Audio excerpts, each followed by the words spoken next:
Guys, welcome back to Tech the Halls. 9 minutes late. Sorry for that technical difficulty. Leave it to us. Leave it to the blonde besties. That's actually our tagline. So there you go. Okay, so we are moderating today for this panel that is follow-up systems. I will tell you that we met with these panelists ahead of time, and this will be that note taker. Go back and watch this. You will get something that you can take and implement in your business right away. So now that I have made all those promises, my other moderator on here, Abby, introduce yourself. I'm Abby Lacey. I am the North Central RTT, and I live in Wisconsin, and I'll say it in my accent for everyone. So I'm super excited to be here. And I forgot to introduce myself. My name is Kimber Walton.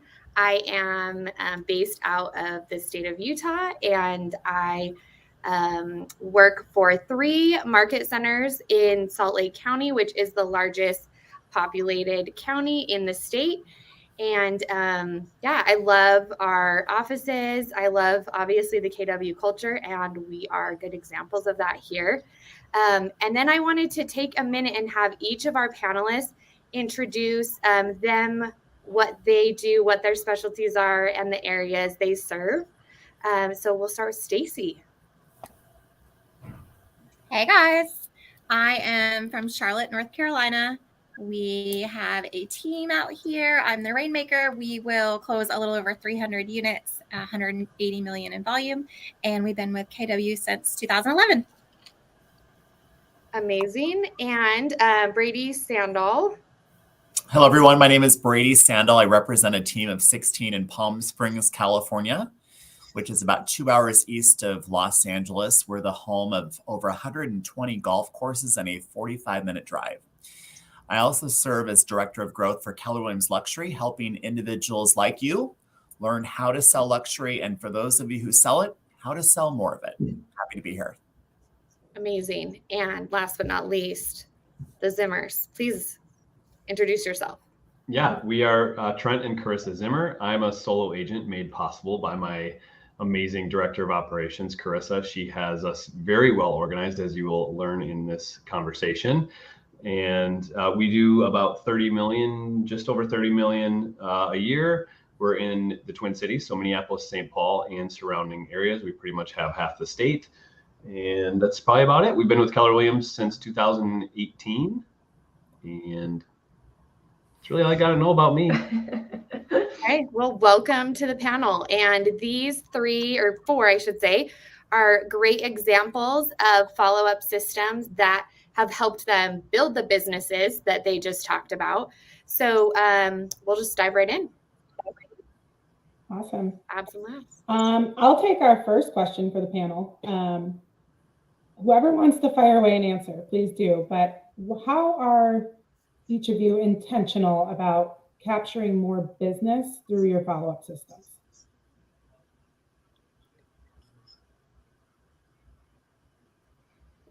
I'll take it. Brady for the save. Brady for the save. So being intentional means that you're showing up time and time again. I think we have to accept the fact that what we do can somewhat be painfully boring. And we sometimes forget we have to master repetitious boredom, right? And that shows up by understanding that in this market, a normal market, people aren't always going to make the decision or take the action we want on the first attempt. So we've got to be intentional in reminding them of what they're looking for and that we're the prescription or the vitamin to give them what they need. And so our intentional system is around follow-up from the first time we meet them to the fond farewell. And we wrote a surprise and delight program called Defining Moments, which basically takes them from step 1, where we find them or they find us, all the way to the fond farewell of giving them the keys or giving them their check if they're selling. And basically in that intentional follow-up system, there are 8 steps. And along the way, we're surprising and delighting them. And along the way, when we're doing that, they're opening the door for us to get a couple things. 1, it might be a review. Number 2, it might be a referral, or it might be another transaction. But We've built the database from a couple thousand to 44,000 people, all by surprising and delighting them along the way. And I just wanted to point out before one of you jump in, I think your terminology on specific pieces of that process, I would guess that anybody that is on your team could articulate that exact same thing that you were able to, just fairly. Am I correct? You're correct. I mean, we are trained to understand the 8 defining moments, and we're trained to understand where those points are in the relationship. And then we understand that when those compliments come in, how to take those compliments through the art of accepting the compliment and turning that into the next opportunity. Candidly, it's how we're generating multiple referrals every single day by surprising and delighting them through the process, not waiting till the end, but doing it through the process. And with that, Brady, and you may be saving this for later.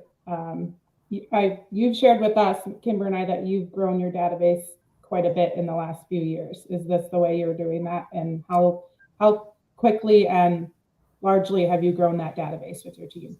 Yeah, over the course of years, we've grown it from 3,000 to 44,000. And candidly, it's by asking more questions than we're doing the talking.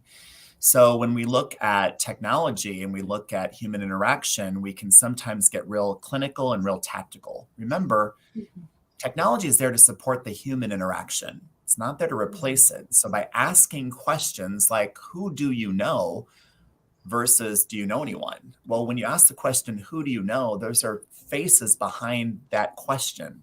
So asking the right questions will confirm how quickly and how big you can build your database. That's amazing. Love it. Anyone else want to share their insight? So I'm kind of basic, but I actually think this will help people. So hear me out. So we are sphere of influence and agent referral based, and we always have been that.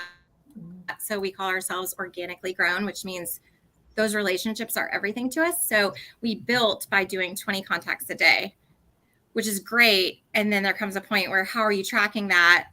Right. And so when we started integrating into Command, we now know when we logged into the database, we felt like we were touching people. And we realized, oh my gosh, I haven't talked to this person since July and it's December. So now we have an actual follow-up system to make sure we are doing a much better job of keeping those relationships. I think that's so important, because the one thing we've talked about offline is that all of us sold real estate so quickly. We didn't have time to build the relationship. And now we've got to go back to those transactions and turn those into relationships so that they remember, yeah, the home sold quickly or they bought it quickly. And now they've got the relationship, the loyalty to your brand.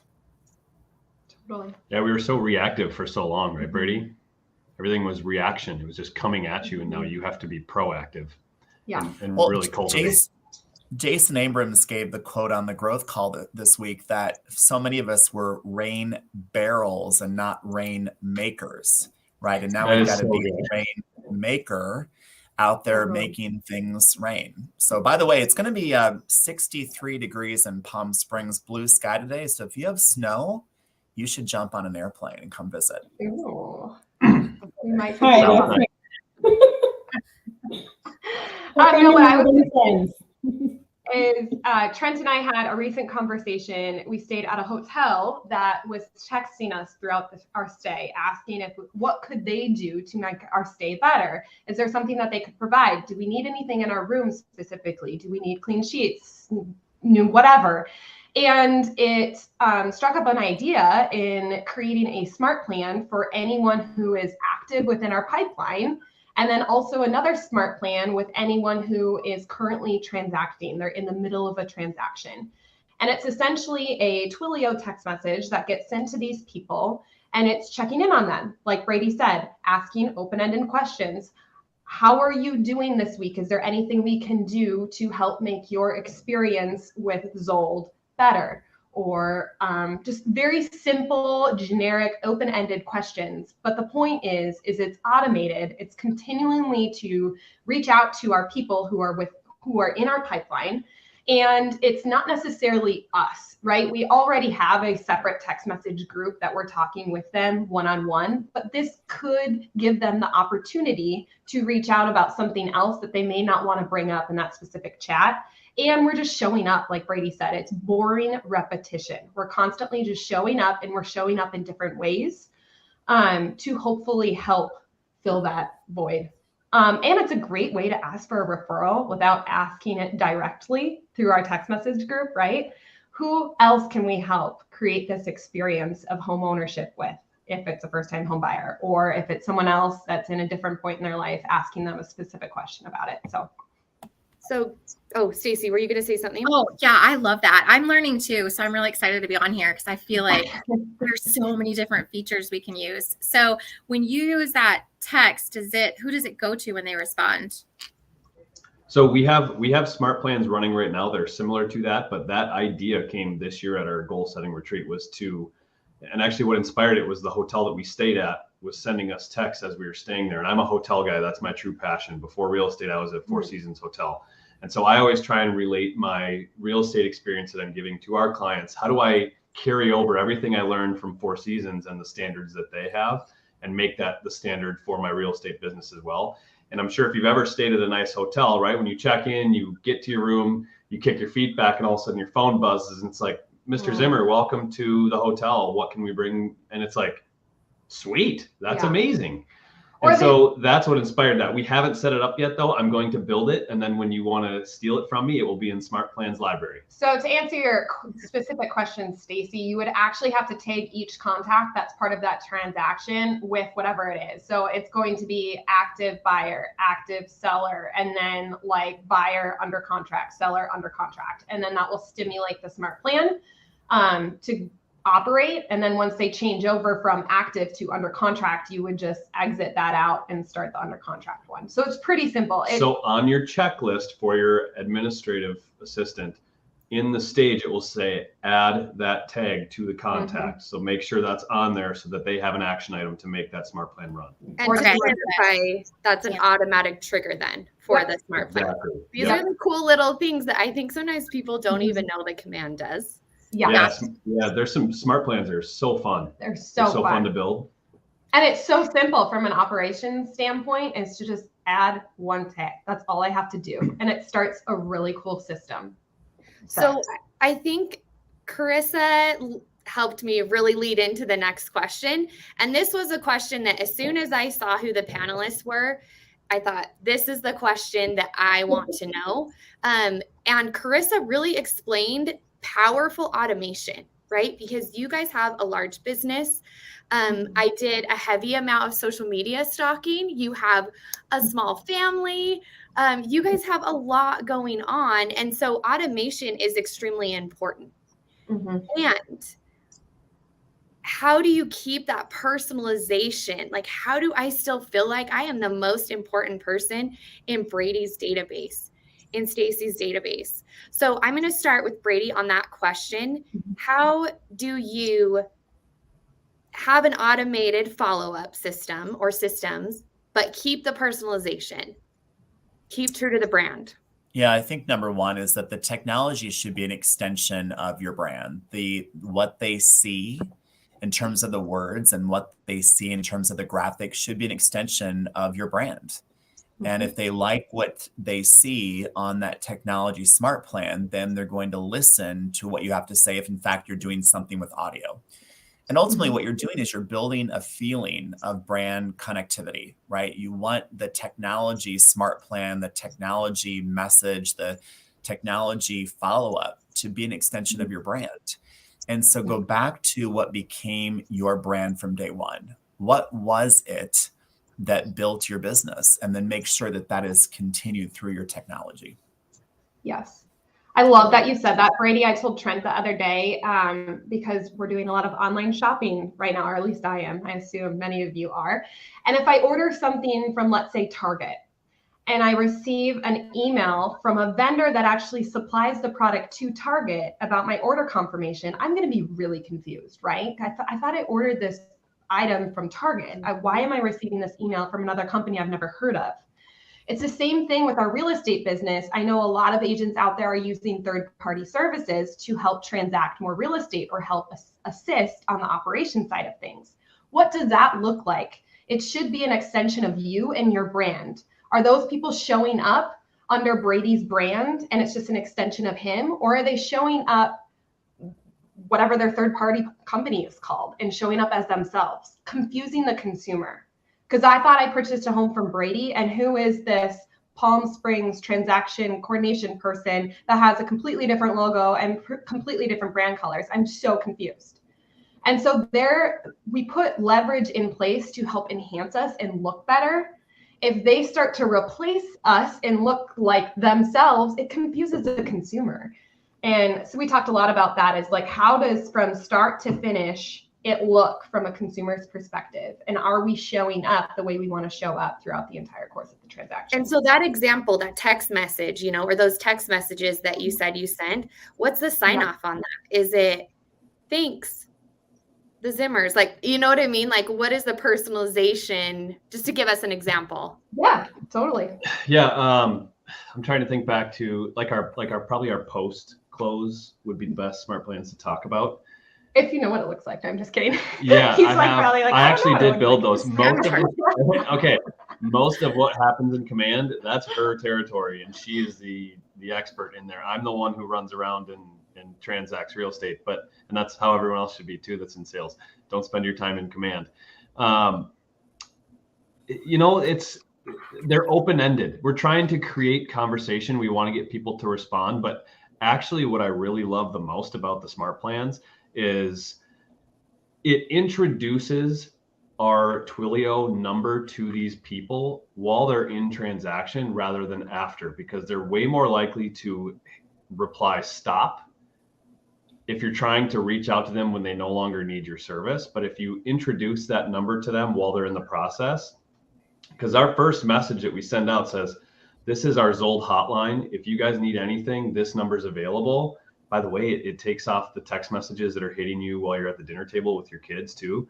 So it's introducing a line to them that they can use forever, and it's going to continue reaching out to them beyond the transaction. So when we have one of our events, we do a lot of events for clients.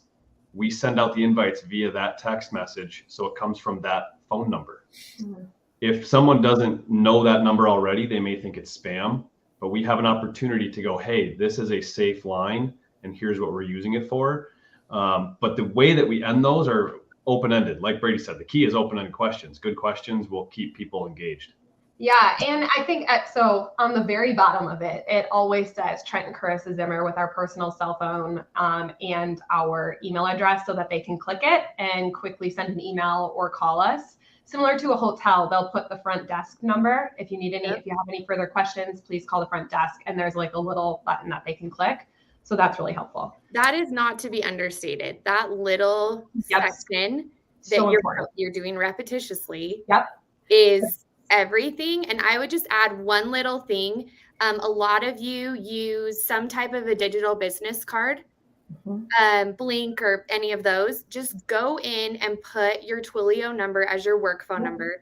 So when anyone saves your contact card, you're going to show up Kimber Walton regardless of how it's sent. Yeah. Just these little things, putting it in your systems help you a lot. Stacey, what would you say as far as personalization? I want to make sure. I appreciate it. No, I am really learning a lot, because what I realized is I'm still doing 20 contacts a day. And if I do 20 contacts a day, every single day of the year, I hit our database once. So there comes a point where what used to work needs to become scalable, and you have to incorporate the automation, right? So we are at the beginning of that, and I am just very excited to be on here and learn more of it. This is how we built it, but now, okay, how do you scale, right? We have nowhere else to go but to automation. We just need technology help at this point.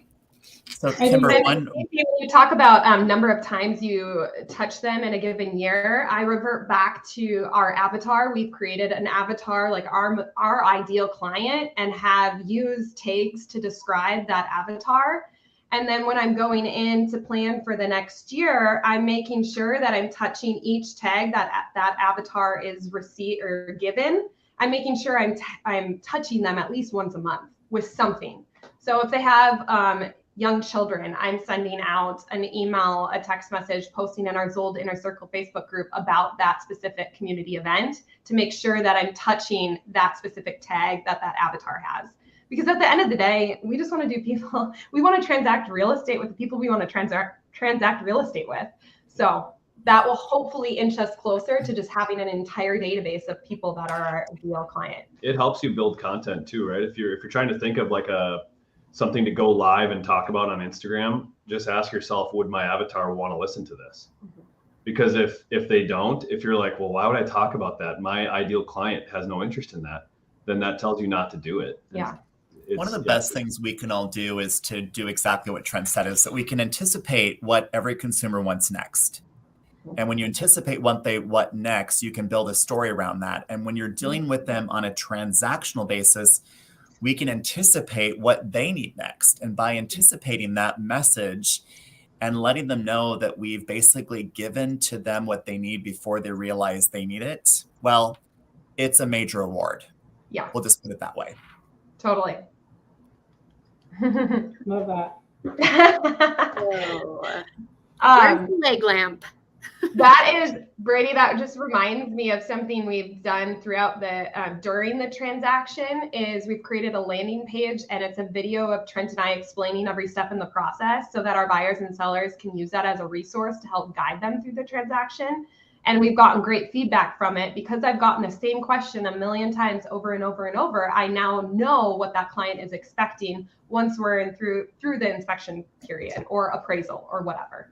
So. Yeah, and for those clients that aren't quite ready to sign up with us yet, one could suggest they could listen to those videos to figure out what the experience is like. I know for us, people will go to bradysandal.com/follow us, and they're going to learn about who we are and what we do and how we do it. So when they're ready, they're already engaged into the relationship of that brand.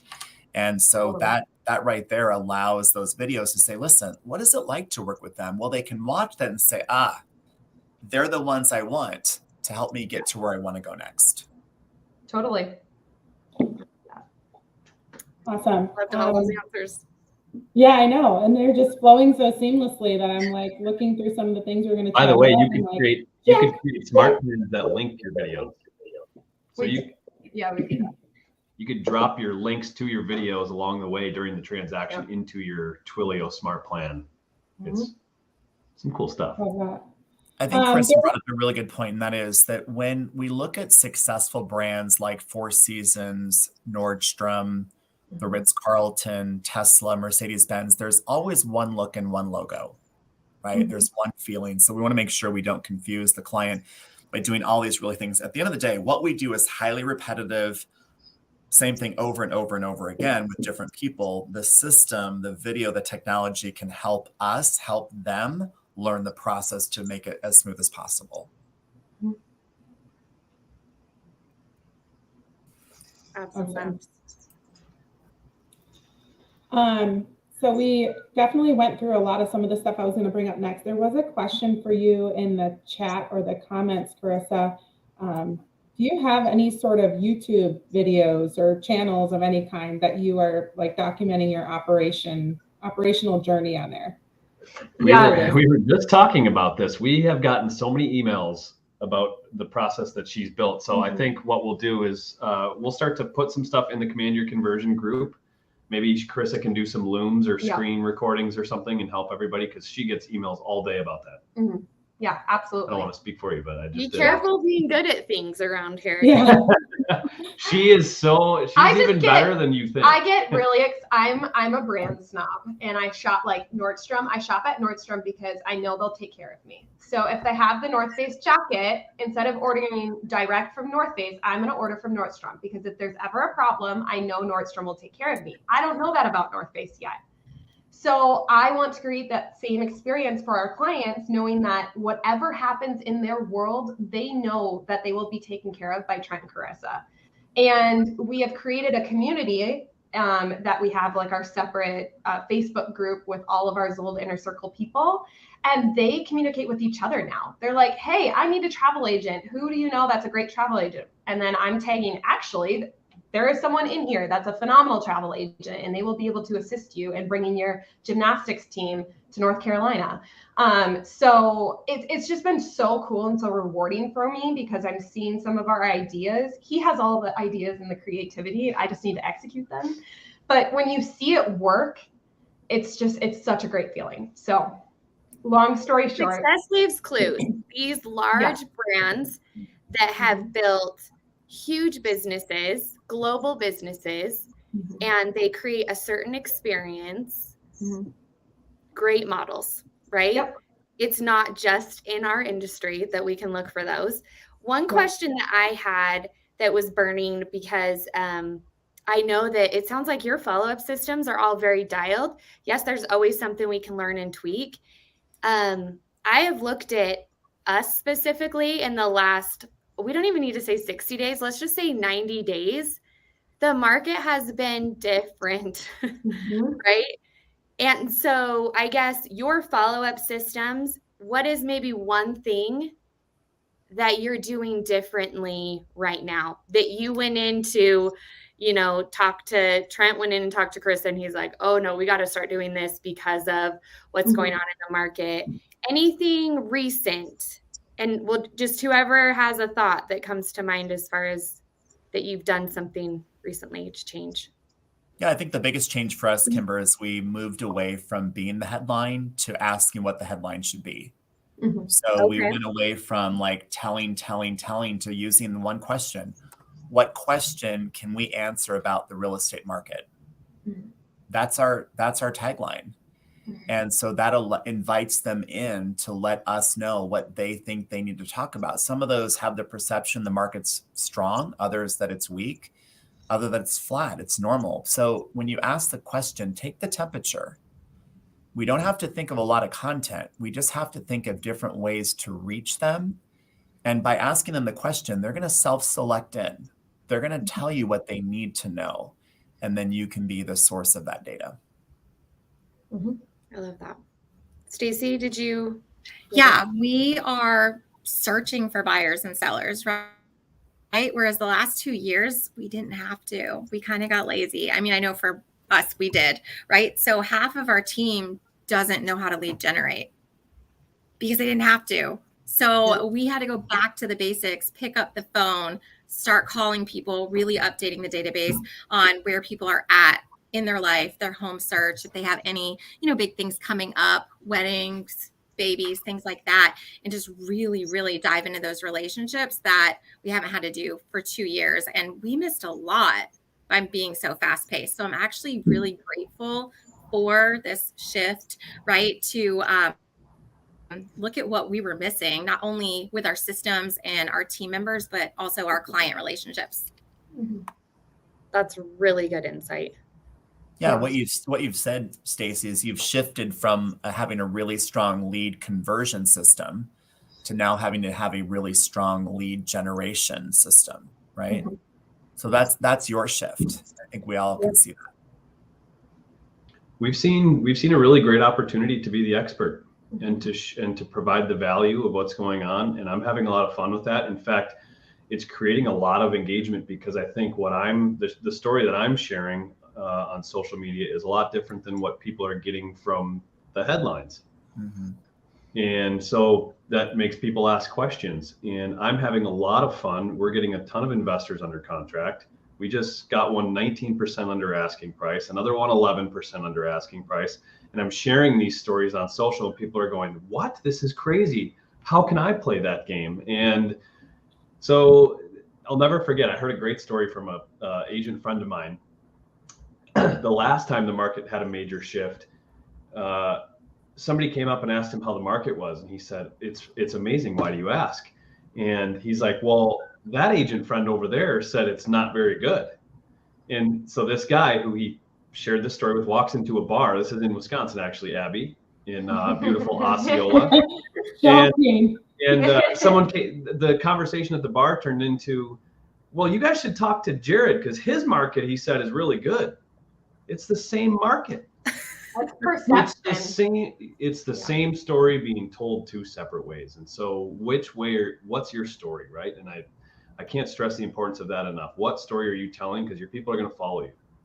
And I the think people that's a key. sorry, I was just going to say the people that want to transact in real estate, they're going to continue asking questions until they receive an answer that they want.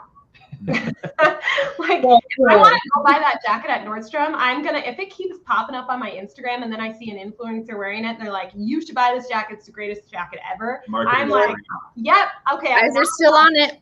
Because I found that. Brady, what were you going to say? Well, people will justify themselves to the altar. We've all had the best friend that wanted, tall, dark, and handsome, and then they end up with, something different. And you're like, oh, this is the best wedding I've ever been at. This is so great. But to Trent's point, that sometimes agents will tell the story of the market based on their own performance in it. So it's not about telling your own production story. It's about telling the story of the market that we're in. Yeah. And candidly, it's a great story, but I was in line to get on a plane one day, and there was a top producing agent from another brand, two individuals in front of me.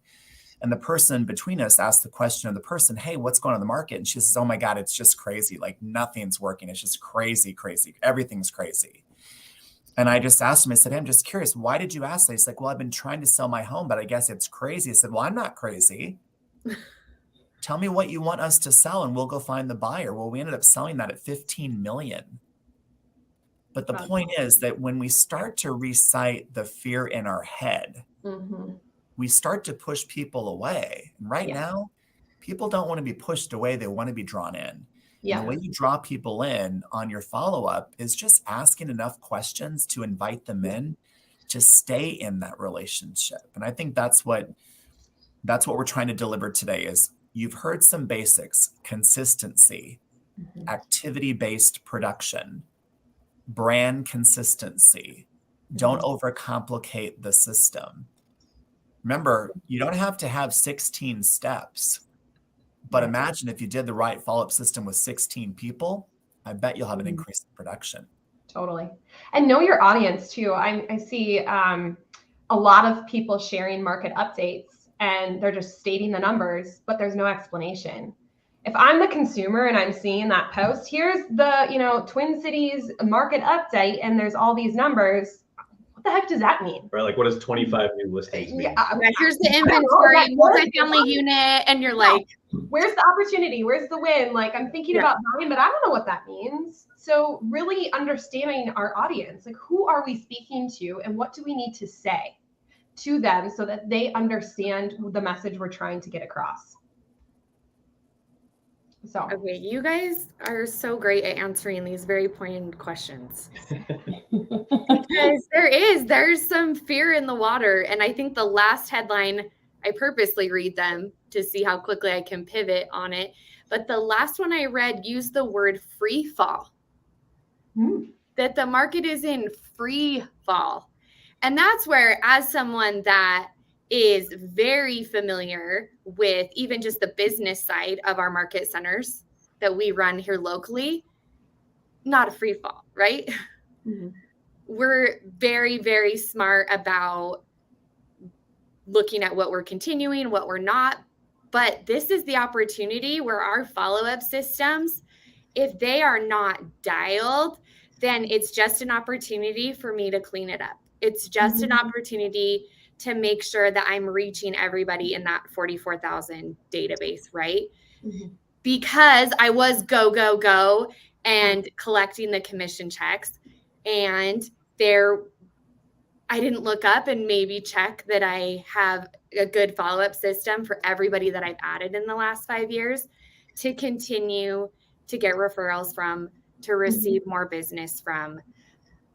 If we look at our business and the answer is, oh, we're good, then, okay, great, we can go back to work. But look at it as an opportunity that maybe our systems aren't getting us more business. All of the little things I could insert right now. So I love the perspective and the opportunity that's coming from each of you. Yeah. And I think everybody has a follow-up system, right? And the key is to make sure you understand the goal of that follow-up system. It might be to communicate, it might be to educate, it might be to generate income, it might be to create brand awareness, but be clear on what the goal is and then make sure that the strategy is going to have the goal accomplished. Yeah. And we're talking about automated systems. And I also will insert, there is a time and place to edit it. For example, we send our clients who bought a home a year ago, like first home anniversary, a little gift from a local bakery.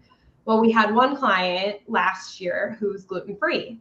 And so I knew that about them because they had a gluten-free tag in command. And I also just knew them personally and knew that they were gluten-free.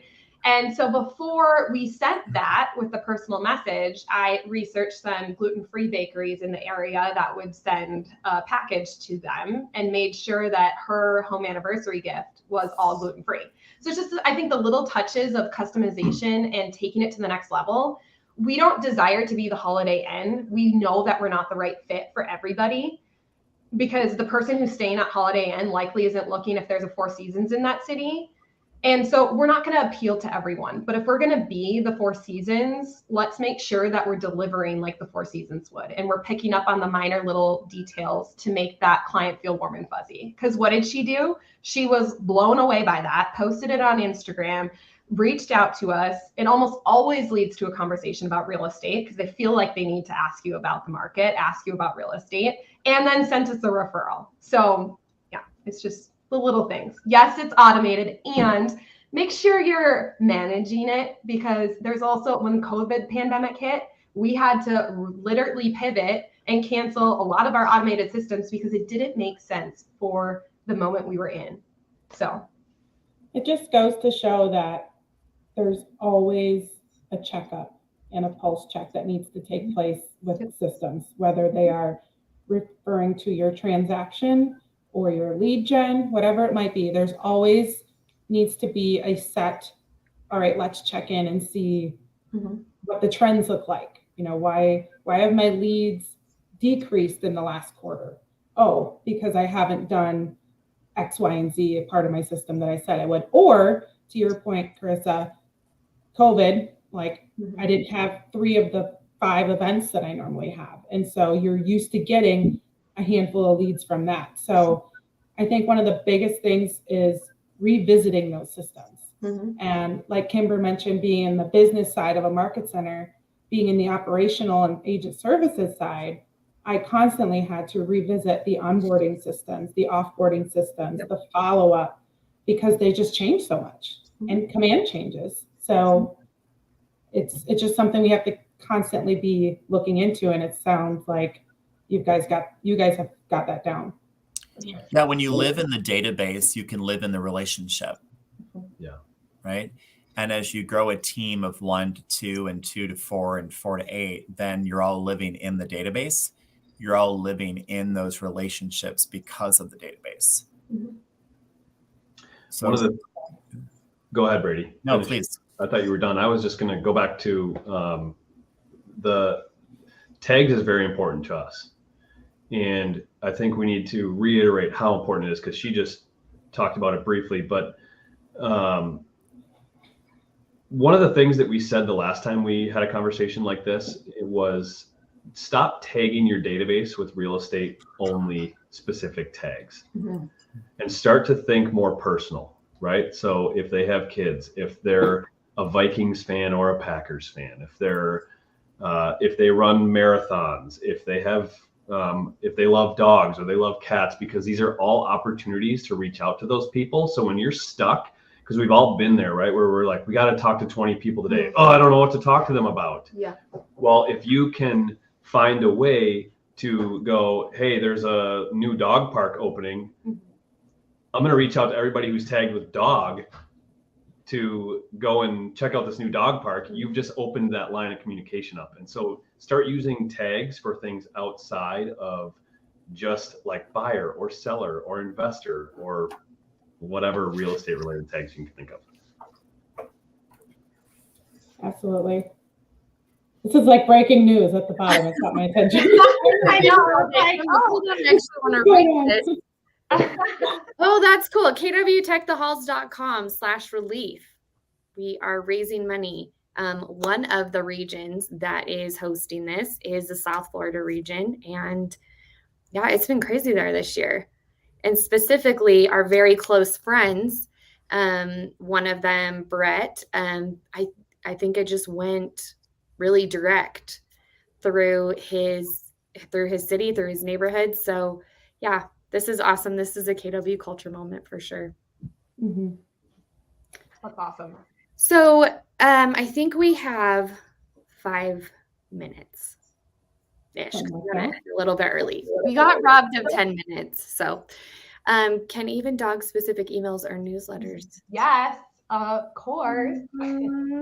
Yes.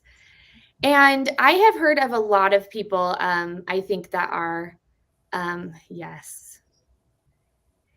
So I just want to bring that up as an overall comment, and then maybe you guys can just close on how you do this well. Can you and everyone talk about a good follow-up system that you're referring to? Wait, did you quote me? Did I say that? I'm confused. Maybe. Asked. No. So one of the things that I resonate with a lot is those brands, right? Like the Nordstrom experience, the hotel experience. Specifically, I will tell you, Nordstrom is a great example of if I walk in there and I am a lost puppy. I know that I saw my friend wear this shirt and I have no idea like what level it's on, or I know it was a blue shirt and it had some fringe on it or whatever. I can go in there. I know I can go in there as a lost puppy and someone will help me find my way.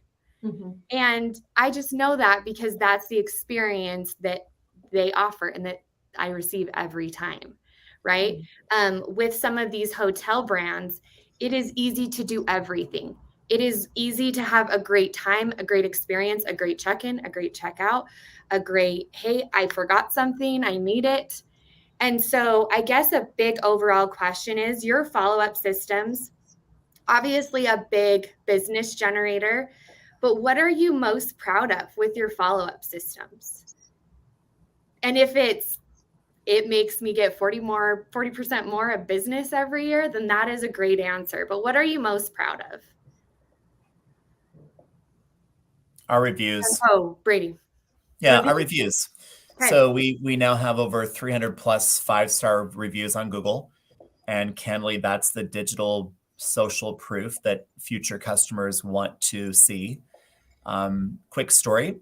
We had a client that wasn't our client yet, but a buyer went through 16 open houses last weekend. Never were asked what their name were or their phone number, went to dinner, ended up having dinner with clients. And they said, well, you should work with Brady. And he's like, well, ironically, we went online and he's got over 300 5-star reviews. Well, the point of that is that the follow-up for us was to make sure that we got the market share on the Google reviews, and we accomplished that goal. So that's what I'm probably most proud of. I love that. That reminded me, I do have something exciting. So the QR codes for open houses. So we print it out. And so that way, when the people come into the open house, they can just scan it, put their information right into our database. Mm-hmm. It's so fun to watch those Ding My Command app when our agents are out there doing open houses on the weekend. So once it goes into that app, Stacy, what is your next step? Because you talked about being purposeful with it. Yeah, so I get tagged, which is exciting because I know that there's a lot of activity out there. And then the agent that's hosting the open house is also on there for their follow-up. Mm-hmm. So we reach out immediately after, see if we can do a deal. And if we can't, see what else we can help them find. And they're already in the database at that point. And there's 2 types of agents. One that will take a handwritten list from an open house, put it in their car, and maybe look at it again in 3 weeks. Mm-hmm. And then there's that system, QR code, automate it, have it go through command, have a follow-up immediately. You as the rainmaker and the team members all have visibility to it. Honestly, sometimes that's where I get excited about technology. That's a huge difference. Yeah. Not just even the experience, but how much more business is Stacy's team going to get from operating like that versus where's that open house list? Mhm. Somewhere Right. here. Totally. That's Okay, awesome. Zimmers, what are you most proud of? I really like our post-close No. review system, but I'm going to say something different since that's what Brady used. We initiated a city ambassador program earlier this year, and we appointed 9 of the cities that we target in our book of business. And we appointed a city ambassador for each city, and we asked them a series of questions about that specific city. And we use that information because we tag everyone in our database by the city that they live in. So Lakeville is where we live, and we would pull up Lakeville and we would share information about, hey, Carissa from Lakeville said this was her favorite park to take her 3 young children that are all under the age of 5. This is why she likes this park. And so we're feeding our database who lives in Lakeville specific information about the city that they live in. The likelihood of them opening it and clicking and reading is very, very high. And I really like that system because then we just rotate through the 9 cities in the course of the year, and I just keep continuing on. So the idea would be to grow those communities in the 9 different areas. The true genius, in my opinion, behind that is that if we have somebody who's interested in buying in Lakeville, and maybe we're not the actual experts because we don't live in Lakeville, they can call Carissa from Lakeville and ask her, how are the schools? Questions we can't answer, right? How are the schools? Where are the parks? Where are all these things? And they're hearing it from a resident, not a real estate agent. And so that's been a really cool tool for us. Yeah. She did a great job with that program. That's going to be a I'm stealing idea moment. So do you want to be Miss Stealing. Utah for us? If we have anyone moving to Utah, we can just connect them with you. You can But share even all just this- picking these specific 9, rotating them, constantly providing. And it's just alphabetized. Like, don't make it complicated. Like, I literally just go through the alphabet, the different cities, I rotate, I share information, and I take a little bit of that and throw it in our generic newsletter. So people that don't live in that specific city are still seeing like, hey, this, Jill from South Minneapolis said this was her favorite restaurant during the holidays. You should go check it out. We've made sure that those ambassadors are what we call sneezers. And what we mean by that is those are the true allied resources of our business. They're out there telling everybody about Zold. And by giving them that power, right, saying you are a Zold ambassador, they're like, wow, I'm special. Yeah. And they're going to go out and they're going to do it even more. And so it's really empowered them to like be the unpaid sales associate. You guys are all so intentional about your businesses. You're intentional about your follow-up.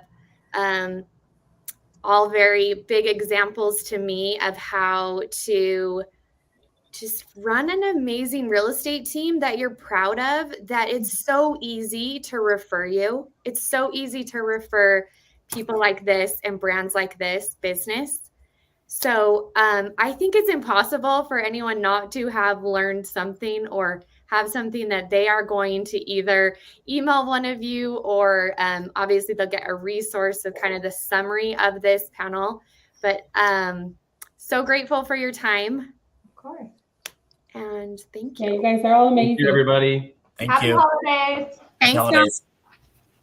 Thank you, Kimber. Thank you for Abby. You guys are awesome. Thank you, Brady. Appreciate you sticking around.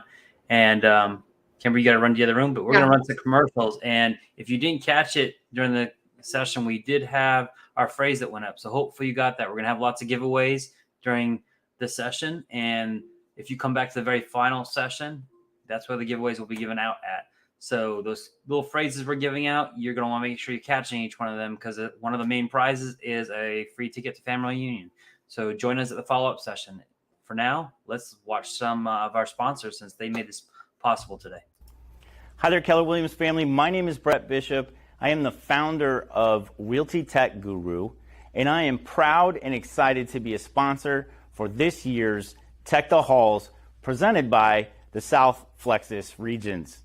At Realty Tech Guru, I am here to offer consultation services to upgrade the technology in your training rooms and conference rooms of your market centers so that we can bring them into this new age and moving into the future, hence Market Center of the Future, where we can offer a hybrid experience, create value for our agents, for learning, and also for using those facilities to help build their own business. So join us for a day packed full of tips and tricks and business building techniques You'll walk away with lots of resources that you can implement in your business and your leadership practices right away. And at the end of the day, for the gift wrap-up show, we're going to be giving away some prizes. And one of those is a Stream Deck Mark II that I've donated for that giveaway, and it will help you get your market center headed into the future. Welcome to Anchor It, your database management solution. Built for realtors by realtors, we have the answer to all of your database challenges. Need contact connection or conversation revival? Have duplicate records you'd like to clean up? What about that 36-touch creation and implementation you've been talking about? Anchoring you to your business has never been easier. Scan the QR code and get on board. I started working with Keller Mortgage December of 2019. I had just gotten off of a buyer consultation and I had heard raving reviews, so I thought, why not try them out? I clicked on the link on the Keller Mortgage app, and from that moment, my world was changed. One of the key components is the fact that you're not only saving time, but you're also saving money. We're in the process every step of the way. They're giving instant updates, so we know when the appraisal's ordered. We know when they have loan approval. And that's really important in our business, just knowing where the clients are at and having that instant communication. I had an investor client that I had met, and he told me, Kate, listen, you obviously think highly of Keller Mortgage, and I can promise you I've interviewed every single lender and there's no one that can compete with my lender. I said, what do you have to lose? The next day he called and said that he is going with Keller Mortgage. He was already having a great experience with communication, and we've now closed over 5 homes with that same client. In total, I've closed 81 families with Keller Mortgage. Even if I have a client that's buying in Iowa, we can refer them, and we're even in every step of the process with our referring agents. And that is really important, just that consistent communication and knowing where they are in the process. I set expectations, my lender knows what those expectations are, and I'm confident that every transaction will close on time, they will have the communication updates, and that they will have a great experience.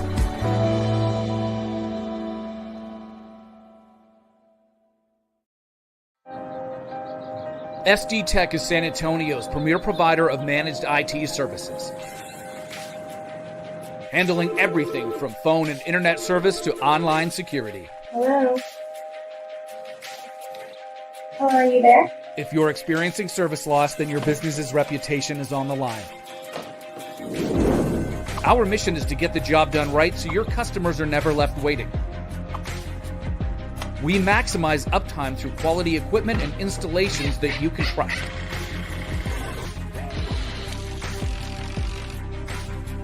SD Tech offers premium services in managed IT, cloud hosting, virtualization, data storage, and backup.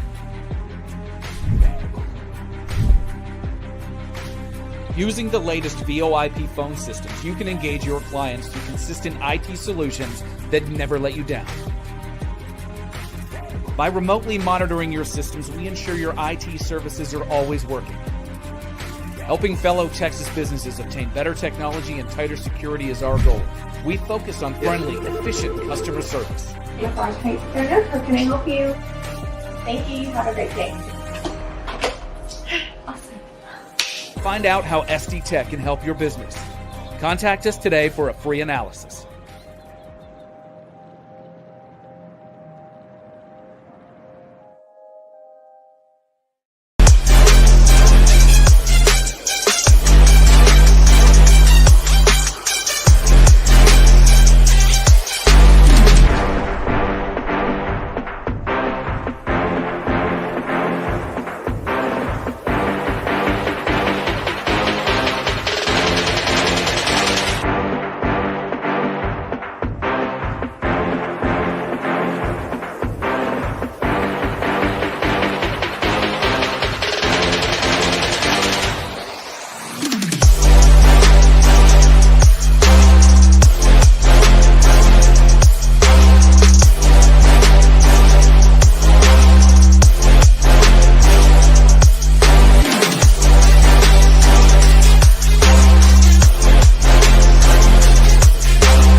Hello, hello. Hello, KW Tech Hall attendees. As we are joined by our fantastic panel we have today, welcome to the Client and Holiday Events panel, where we have assembled a rock star group of agents to help share all of their tips, trips, and secrets to the success of unlocking the highest level of lead generation from client and holiday events. My name's Donnie Brookman. I'm the Senior Labs Manager at Keller Williams Realty International. I'm also an agent here in the Central Florida area, and I am so excited to introduce this panel to you. And what we're going to do to keep this a little bit fun and in theme, we're going to actually go around the screen here, and I'm going to go in the order that I'm seeing everyone, and I'm going to ask you to introduce yourself, tell us who you are, where you do business, and then tell us your favorite client event ever of all time. Scott, we're going to start with you. Which Scott? We're going to start with Scott M, if that's okay. Okay. How y'all doing today? So my name is Scott Malou from San Antonio, Texas. So my favorite client event is our Christmas party that we do once a year that we have. I think we'll be going over a little bit more here in a little bit. Awesome. Somebody's background is kind of loud. I was just wondering, we're all new to this StreamYard platform today, which is just incredible, which I'll do a quick pause here and just give a big shout out to Ryan, who is our amazing regional tech trainer for the South Florida region and one of the co-hosts of this entire event, along with the South Texas region. So shout out to them for making this all come together into life. What if in the bottom left-hand corner, there's a small mute button? If we could stay on mute, and then we'll kind of just go around and unmute as needed. How does that sound, team? Awesome. Perfect. I'm actually going to toss it over to Phil next. And Phil, we're going to go a little bit out of order because I know that you have a partner in business here on the call with us. So we're going to do both of you here together. So we'll start with Phil, and then we'll go over to Jenny. That's awesome. I like the Brady Bunch screen here. So I don't know if it's the same direction, but Jenny's below me on this one. So we're the Caruso Group out of Tampa, Florida. My favorite event, very different than Jenny's, is our paper shredding event. And that's simply by the cost and how many conversations we can have and how many leads we can generate from that one very, very simple event. I love it. So a paper shredding event, you'll have to let me know the next time because that closet behind me is full and ready, and I'm not far away from Tampa, so I'll be right in your backyard.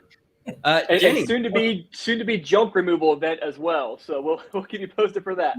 Oh, perfect. I love it. Awesome. Jenny, go ahead and introduce yourself. Hi, I am Jenny. Like Phil said, Caruso Group, Tampa, Florida, specifically Pinellas County as well, on the beach.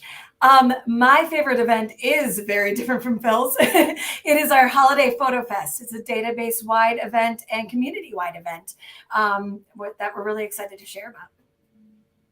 I love it. Awesome. We're going to learn more about that here today. We're going to go across the screen in order. So Jen, I'm going to toss it to you next for a quick introduction. Hi, I'm Jen Tran from Houston, Texas. And I actually have two events that I love to do. One is my client appreciation pie party right before Thanksgiving. And the other is hosting an event at a movie theater. So movie night. I love it. Movie night and pies, they go great together as well. So a combo event at some point would be awesome. Jen, thanks for being here today and sharing. Scott K, over to you. Scott Kloss, I'm in Milwaukee, Wisconsin, and our favorite event came out of necessity through 2020 with COVID. We used to do a big photos with Santa party where we'd have 300-400 people. And we would, take photos, and we're all inside, and obviously we couldn't do that. So we pivoted and did pictures in the park, and we hired a photographer to take pictures outside and just with the family. And now it's been our third year, and it is by far the most popular. It sells out, and not sells out, it books out instantly. But it is a really good event where they just get professional photos, and now 3 years running, they're like come to expect it, and it just works out really well. That's incredible. It's funny how in times of need, we uncover what could be our favorite thing moving forward or a new business practice. That's incredible, Scott. Thanks for sharing. We're going to round out our panelist here today, and I'm going to toss it over to Alyssa. Hello, everyone. I am Alyssa Kopp. I am our Director of Operations for the collective at Keller Williams here with Matthew Goldstein in Boca Raton, Florida. And I'm sensing a theme here because my favorite event that we do is also around photos. We have this year actually done a second event with photos. So we did Halloween photos, as well as we are coming up to our Christmas holiday party where we will have photos with Santa as well. It's a great way to get extra touches in, and everybody loves a good themed photo. I love, Santa seems to be all over the map here in all of these business areas. We got Santa in Florida. We got Santa in Texas. He's making the rounds and getting those family photos in. Thank you all for giving us a brief introduction to who you are, where you do business, and some of your favorite events, which I'm sure we're going to get into more detail throughout the panel. For all of you watching there at home in your market centers, I want to start off with a quick ask. We're going to be talking client and holiday events for the next 40-ish minutes. So there's a couple of things that I'd love for you to focus on because this is going to be a lot of information and you're going to hear a lot of highlights. So I'd love for you to take out a sheet of paper, have something nearby that you can write something down on or type something down if you want to be digital.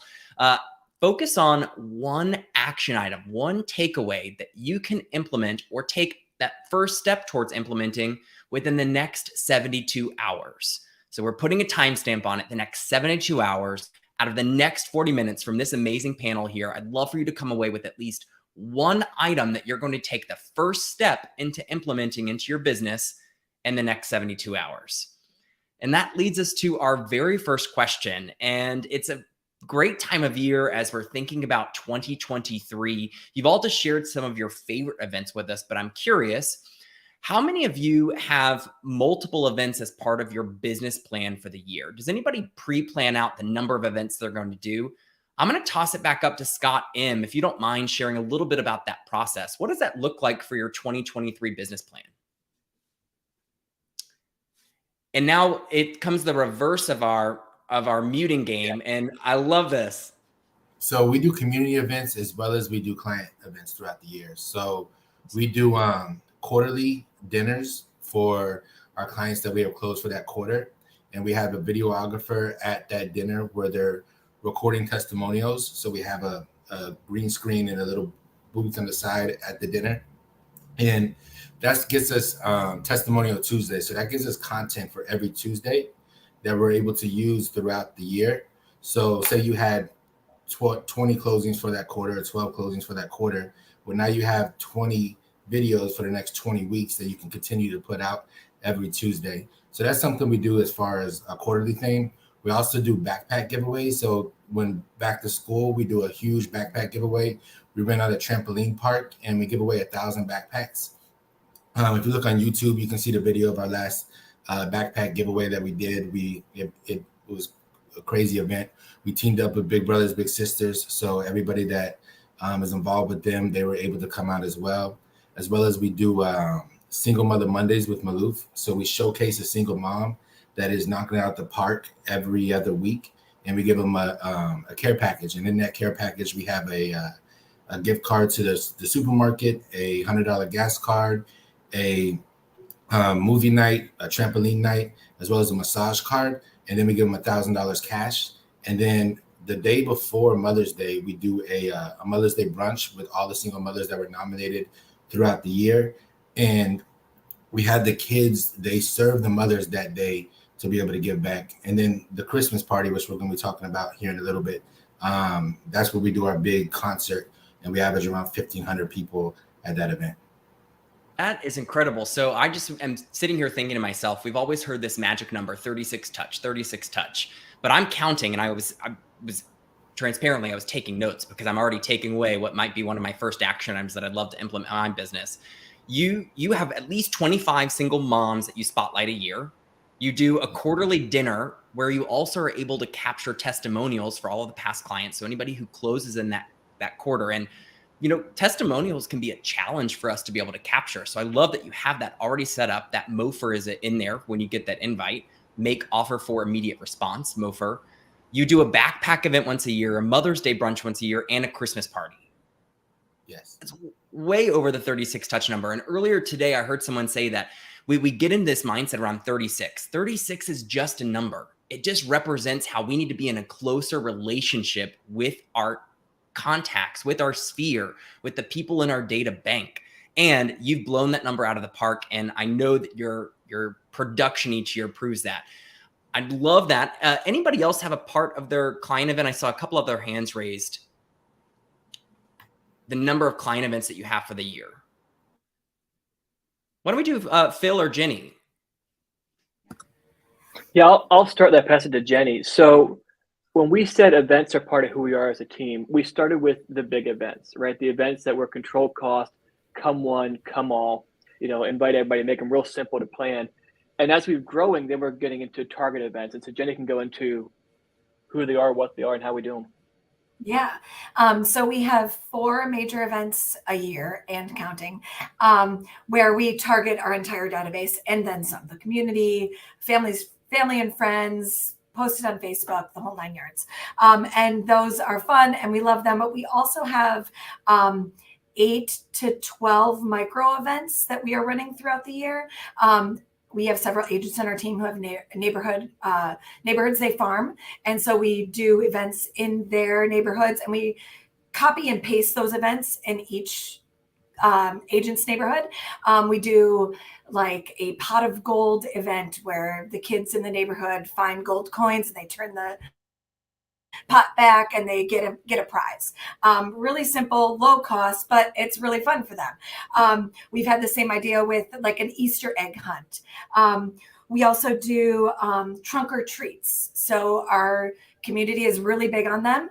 And so we'll have, water bottles that we give out that are in a koozie that have our branding on it. So we do all these micro events in between all of our other events. And then we have VIP events. We also do dinners. We do, a boat event where we take our top referral clients out on a boat. We live right on the water. We also do our biggest VIP event is our Pies and Pints event. We go to a local brewery and each client gets 2 drink tickets, and they also get a pie from us. And that event has been going on for several years. It's exciting. People expect their invite, but it's targeted. So, do you give us business? Have you closed business with us in the past 2 years? So there's a buzz around these events and we are always doing something. You're creating a buzz, and I don't want to skip over something that you mentioned around these micro events. You've almost created a system within a system. And you mentioned we have the agents on our team, since the 2 of you are operating on with the Caruso group as a team, and you're taking each agent's farm area, whether it's the neighborhood they live in, the neighborhood they do business in regularly, and you're leveraging that notoriety that they have within that neighborhood. And you're creating one event that then you can just copy and paste in each of those neighborhoods. Did I hear that correctly? Yes. Multiple absolutely. times a year. Mm-hmm. I love that. That's a great idea. Thank you so much for sharing. I'm going to toss it over to Jen, because you mentioned that you have a couple of events that you are doing each. What are some of the staples that are part of your business plan? Well, I always try to do at least one large event, the come one, come all events every quarter. And then I also do those private, smaller events, like we might take a couple families to go bowling, or just something that's a little bit more personal with people. So we do those throughout the year also. Our big movie event, I think we talked about that before, where that's not always particularly planned for a certain time period. That's really more of whatever is playing and what is coming out in the movie theaters. My kids are really big on Marvel. And so we really try to target those high box office events or movies to do events with that. We get dressed up and there's vendors. We do door prizes. Everybody gets popcorn, drinks. And so that's a lot of fun. So that's one of our favorite ones there, because we get really excited about movies, especially my kids. So it's a family event. That's incredible. So you're getting everyone involved, you're getting the whole family involved, and you're strategically choosing some of those higher box office or what we anticipate to be a higher box office. So that way you're also offering the hottest ticket in town. We're going to get you one of the best movies that's currently showing in theaters, and you're partnering with vendors to, I'm assuming, lower the cost and also bring some fun element, prizes and costumes. Exactly. Yes, we get vendors to come and bring in certain items for us to do giveaways. We do the door prizes, but then there are some vendors that just give us some money to help put on the event. And yes, we always do the opening night. So it's never later on in the thing. It's always opening night at the movie theater. So that's incredible. The highest ticket in town on opening night. Jen, incredible. Scott K, we're going to turn it over to you now. What does your 2023 or your annual business plan look like, and how are events part of that? A lot of the same. However, I want to mention that when you plan out your year, and you can do this in October or November, I always look at doing at least one event every quarter. And the reason is it gives you something to call them about. So if I have a team of like 5 agents, and what they love is when there's a deadline and when there's something valuable to say. So if you have Pi Day coming up, like, you got to call them before Pi Day, otherwise it doesn't make sense. So we strategically do one a quarter. You also have to think about who is the target audience. So we're doing The Little Mermaid this year in June. And so that's for families. So then in February or March, we're doing a happy hour for, families can come, but that's for everyone. And the reason why March for happy hour is that's when the season starts to pick up. And, so that's when the conversations are having. So you try to be very strategic with when the events are and who they're for. So March happy hour, June movie event. Every summer we do a giveaway, and we partner with our home insurance person who has season tickets to the Packers. So it doesn't cost us anything. We just put that out. We have people call it into us, and then the Pictures in the Park is in September, and then Pi Day is in November. So we always have something we can talk about, something that we can share. I love that you said the minimum once a quarter is how you should plan out these events. And you have these staples that are already included that not only match the season, but I also heard, and I'm wondering if there's intentionality behind this. It felt like you were also hitting multiple audiences around family focused events. We have a happy hour that might attract a different crowd. Do you see that happening with the people that choose to attend your events? Definitely. So we don't want to just have all of our events for families and for kids. So we have to make sure that we're something for everyone. But our last event we rented out Whirly Ball. So I don't know if you know what Whirly Ball is, but it's like go-karting and basketball and lacrosse combined. And then they had a bowling alley. We had the bar, we had food, we had laser tag. So there was literally something for everyone. It was a really fun event. What I know about Whirly Ball is it doesn't sound like it's a combination that should go together, but it absolutely makes the complete sense. And it's the most fun when you are like your event, everyone that's already there, and you can have fun with the crowd that you're with. That's incredible. I also want to say we are clearly starting a turf war with the mention of sports teams, or as Chris pointed out, #sportsball. And there might have even been some inner team turmoil already happening with 2 of our panelists here on screen. I'm just throwing that out there. Oh, no, I'm from Wisconsin, so go Pack, go. And it looks like Phil might have had a different approach to that. I love it. Scott, thank you so much for sharing that. Alyssa, we're going to wrap up this question with you. What does your team's annual business plan look like with events? Yeah, so we do plan it starting in October. We typically will do at least one event a quarter as well. And it truly is, our events started as client appreciation events. We started simple. We wanted to thank our clients. So what we first looked at was kind of like what Scott was saying, you have to know your demographic. And so ours really started out as families, growing families. So a lot of our events have the fun kids stuff, the bounce house, the really cool face painters, and it's just a day where people can come out. So it's been client appreciation plus community based. Anybody can come. And we are starting to really involve reverse bold into each one of our events for it to be not just client appreciation, but that lead generating idea as well. And we typically stick around a lot of the big holidays like 4th of July, Christmas, back to school, things like that. Like I said, we did a Halloween event, and that was a really good one. That was the first time we did that, and we were actually surprised at how big of a response we got from that. But it was family based again. Kids love candy, and they want to spin the roulette wheel and get fun photos. So. Not only do kids love candy, but I don't know if this is true or not, but there might be jars of candy behind me on a shelf. I'm just saying they're slightly off camera because we want to keep things work related. But I wanted to touch on a golden nugget that you just put there, the Reverse Bold 100. For those attendees that might be watching in right now and be wondering, what is a Reverse Bold 100? Yeah, so it is essentially a giveaway that we tied to our event. So like 4th of July, we did a 4th of July party. We gave away a big green egg smoker, right, to go with your 4th of July grill out party with the family. And essentially it's a way that you blast this out to the community and everyone you know. They give you a call on a specific day or a specific time. You get their information and they get entered into this giveaway that you're doing. So it's a great way to kind of like Scott was saying too, right? It's about the touch points. You get to make the phone call for your DT, D2 calls to talk about your event, but it's another touch point, another reverse bold before the event or right after the event. I love it. So you're giving a reason for the reach out. And I know that everyone was shaking their heads when both Scott mentioned it and you mentioned it's a reason to make that phone call.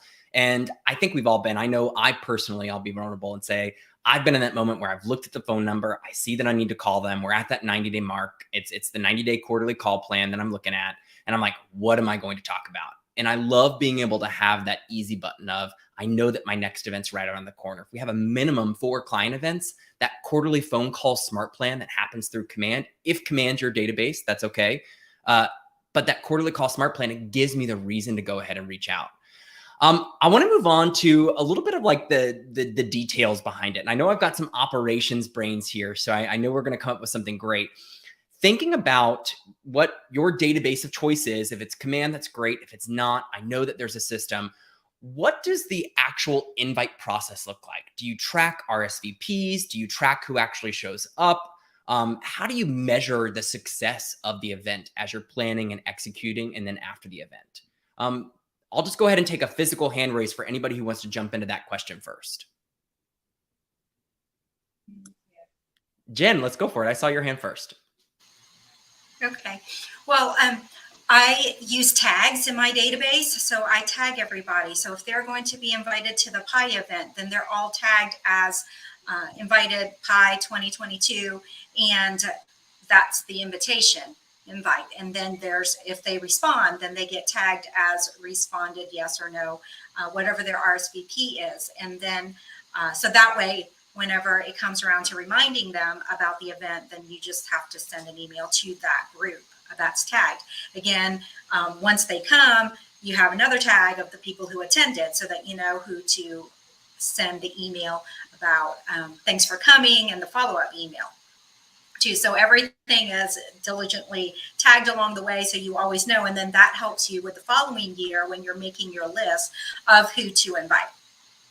Ooh, I love that. So not only does it help you manage the event in that moment, it manages the RSVP list, it manages the who am I expecting to actually show up, the invite list, the RSVP list, and who am I going to actually be sending some post-event follow-up items because they actually attended. Plus, the next year when you're pre-planning, you're already a step ahead in making your invite list. Yes. That's awesome. I used to use Evite so I can track everything, but I just started using MailChimp for that instead because it's a little bit easier for me to send those emails out. And then I just use a survey tool inside MailChimp for them to choose items such as their PI or put in their information, and it's easily into a spreadsheet. So. That's awesome. Hey, and we are here at Tech the Hall, so I love that you're sprinkling in some tech or to behind and helping to scale that system and figuring out what works for your database each year. I'd love to hear from someone else in the room. Who else here has a system around that process? Let's get into the details. Scott, go for it. Scott M. So for our backpack giveaway, we have a QR code that they scan when they come up to the table. And when the QR code then pulls up your name, email, phone number that they have to input before they get a wristband to go inside of the trampoline park. And then for our Christmas party, we use Eventbrite. And then with the Eventbrite, both of those, just like Jim was talking about, once we have those, we can export those into our database, and it's already tagged with Backpack Giveaway 2022 or Client Appreciation Party, RSVP. So we already know kind of the events they go to.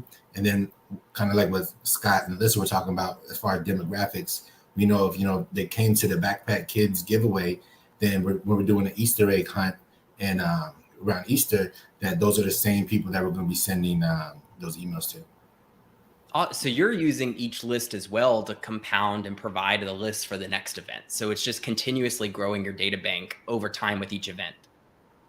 Correct. And I just have to throw this out there because I can't believe, and as there's a QR code that gets thrown on the screen here. I mean, do you remember like 8 to 10 years ago when you had to like have a special app on your phone to scan a QR code? They were so before their time. And now like the last 2 to 3 years, it's like everywhere I turn, there's a new QR code that can get me somewhere. That's incredible. The QR code that is on the screen now, and I'm going to look to the chat here for Ryan just to confirm this with me, but everything that you're seeing today, the entire day of KW Tech the Halls, every speaker, every panelist is all volunteering their time for a cause. We are looking to raise money through KW Cares to help support Hurricane Ian relief. And as someone who's currently living in Florida, and I know we have some teams here that are living in Florida, I can't say how much it means to us, the level of support and care that our Keller Williams family had for us and through KW Cares. So any spare change and donation that you can to help make this event a success as a fundraising event. And a thank you to all of the agents and leaders that have volunteered their time to bring you the best valuable possible for a completely free event. If you could choose to, that would be great. I'd love to see maybe one more system around. And Alyssa, go for it. Yeah, so we do a lot of kind of what everyone else has said too. We will typically do an Eventbrite page for all of our events. We do more of those community client appreciation, the more the merrier, anyone's welcome. So we do always require some sort of check-in. So whether it's through Eventbrite or on event day, I will typically have a QR code or some form of digital check-in that people can do on their phones. We'll typically have a couple iPads there too. So that we can gather information while we're there. So it's helpful on both ends to get the check-in, the Eventbrite, so that you can follow up. And then I think the biggest thing that has really helped our team with tracking are the tags in your CRM, and just using as many as you can that makes sense for you so you can filter out certain scenarios for phone calls. You can send those thank yous, but we do typically send out as well, like all of our events go in our monthly newsletters that we send out. They all get their own special invite email. That's a single email that goes out. And then we do end up sending a thank you email at the end to our entire database. And typically I will have either Matt, our team leader, or someone on our team do a fun video during the event as the thank you, so that then anyone who didn't attend the event feels a little bit of that FOMO feeling, and hopefully they will come next time. And that does we get a lot of views through BombBomb. We use BombBomb to send out some of our mass emails with those videos, and people do really watch them. So videos are a good way to go, even for event invites. People love to watch videos right now. So I highly recommend those if you're okay with being on camera. You know, I've heard videos a few times already on this panel today. So if you are watching this and you're still looking for that one thing that you want to write down, that you plan to implement or take that first step to implement in your business and your future client events over the next 72 hours, video and incorporating video in your events might be something I would consider writing down. That's a great point, Alyssa. Thank you for adding to that. I know we have Phil and Jenny and Scott. Anything around RSVP capture and follow-up that we haven't touched on today that you'd like to share? I see Jenny and Phil just unmuted. I'd love to chat there. we got thoughts. So yes, using the tags in whatever your CRM system is, we use Command. It's great, but then we take those tags, and that's where we basically assign call tasks based on those tags.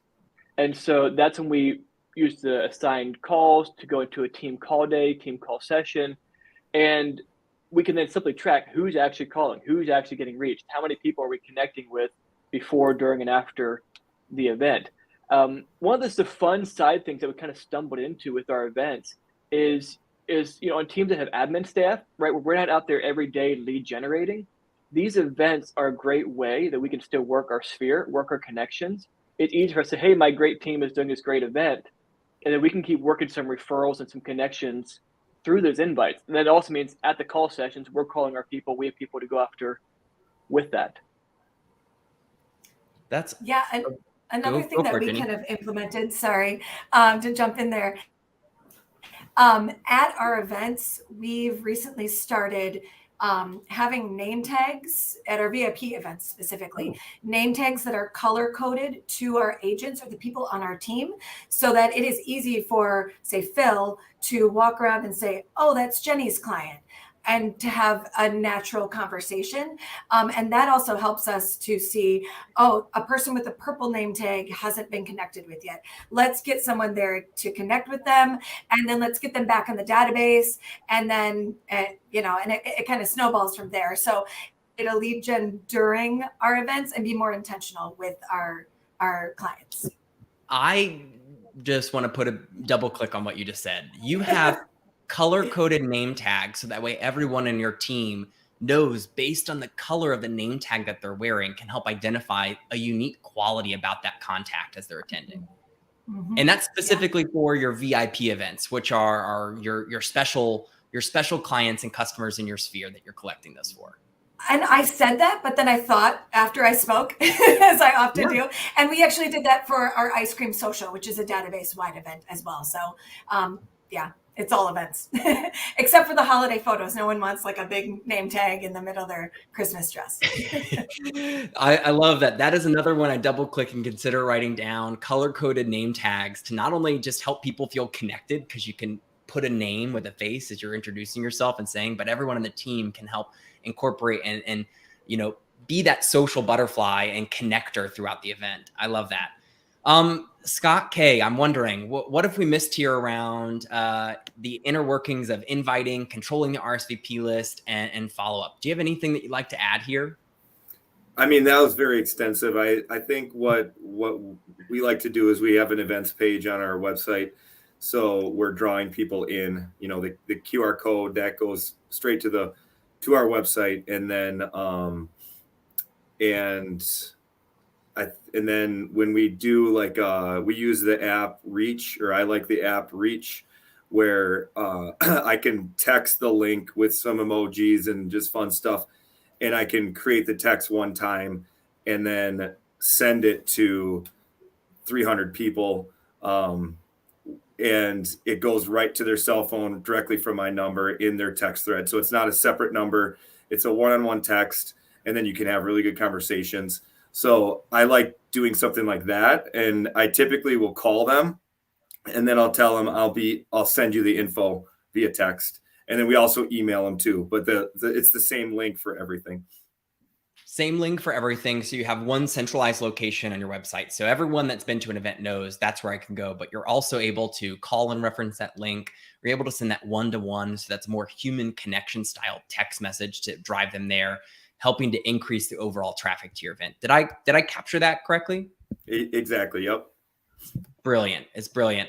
I want to keep going through. You already have shared with us today what your favorite client event was. And I'm curious to know, outside of your favorite client event, do you have one that you haven't already shared with us today? Or maybe you want to expand a little bit more on your most successful client event. I'd love to know what the event was, maybe a little bit about it. And also, why do you identify that as your most successful event, your biggest takeaway from it? I know we've been going out of order here, so we'll do a physical hand raise. That seemed to work last time. Who wants to jump into that question first? Scott M., go for it. So every year we do our end of the year concert Christmas party for our clients. Last year we brought down an R&B group, 112. This year we have an R&B singer, Bobby Valentino. So we do a casino night, starts at 7:00. We have this casino company come in, and they have it where it's a digital screen where sponsors are able to put their sponsorship logos on a rotating screen. And then we have it catered as well with a restaurant that is one of our clients. So one of our clients actually caters the event. Last year we had around 1,200 people. This year we're expecting around 1,500 people at this event. When somebody walks in, we have step and repeat with Santa. So Santa's there, and they have a step and repeat with our banner in the background. So that automatically gives them a picture with Santa that goes straight to their Facebook. Yet our brand is right behind it, so they see our logo with Santa, which also helps get our brand out there to the masses. This event for us costs around $50,000 to $60,000. Yet we're able to raise sponsorship around $80,000. So this year we'll probably raise around $90,000. So with that, with the remaining money that we have left over, we're able to go on a team trip. Last year we went to Cancun. This year, and it helps with the culture on that end. This year we're going to New York, and then we're also able to help pay for our trophies for our team's awards. So we go to our KW awards, and we also have something small for our team so we can recognize each one of our agents. So that's kind of one of the things we do. We do give away a trip to Vegas. We do give away TVs. We give away a lot of things at the event. So it's been a successful event for us and our sponsors, because they're able to, say with the $10,000 package, they get 40 tickets that they can give to their employees and to their people. So it gives them something to be able to come out as well, and for us to all break bread at the end of the year. That is incredible. So it's almost a two-part event. One that's for your clients, and you're helping offset that cost by making it a win-win for your business partners, your sponsors. And then you're also able to use that leftover funds that you have to celebrate your team and just do a team building activity or not activity trip. I mean, those are not activities. A trip to Cancun and a trip to New York from Houston are not activities. That's incredible. That's part of the culture. It's keeping the culture alive with your people and celebrating the year and how that goes. But there's a lot you can do with it, because the businesses that sponsor it, we're doing real videos for Instagram and for Facebook, where we're able to brand each other. So if they're able to be in a certain part of the sponsorship, then we're doing a business to business video that spotlights both of us. That's awesome. So many great nuggets that are taken out of that. Scott, thank you for sharing. I'd love to go to, and we'll do another physical hand raise. Who has their most successful event that you've done? And I'd love to hear about that. Scott K, go for it. We're doing both Scotts right across the top. I mean, I already mentioned quickly that the Whirly Ball one I loved because it just had so many options. I know we all do it, but we have, like, when we do our Pi Day, I was the operating principal for my 2 market centers. So I basically had my team, our director of operations, plan it for all the market center wide, both offices and our team. And this year we had over 1,300 pies that came out of our office, and we had probably 20 different teams, all had their own tables, their own background. And it was just such a high energy event that just built a ton of camaraderie with the agents, but then just showed how dominant Keller Williams is. And, that we're all willing to work together, and it was just a super cool way of doing it. Our team had 357 pies. And so it's 1,000 more pies. It just makes makes everyone look that much better. That is, there's something unique about Keller Williams and the culture of sharing, both shown through this right here, this panel, sharing our secrets and our tips and our tricks that make these events success. But what you just described, a market center wide event, every agent in the market centers were able to participate. And somebody who might be starting out their business and not have as big of a database as your team does, they get to take advantage of having 1,300 pies all in one place to be able to see that giving away to their clients. Did I hear that right? Yep. And the script, the email, the smart plan, the graphic. I mean, literally everything. All they had to do is just invite people. The link, all of it was one system that they got to plug into. That's a great. So a client event, Pi event out of the box for every agent in your market center that not only your team got to take advantage of, but every agent. That's an awesome idea. I love that. For any market center leaders that are on, that might be my one thing that I'm going to write down. How can I take some of these client events and make them market center wide events so that we all can take advantage of it? That's incredible. Let's do a physical hand raise. Who wants to go next? Alyssa, we'll go down to you. Yeah, so when I think of our most successful event, it was one that we just sort of happened. It was not intentional, but we are intentional with the results now.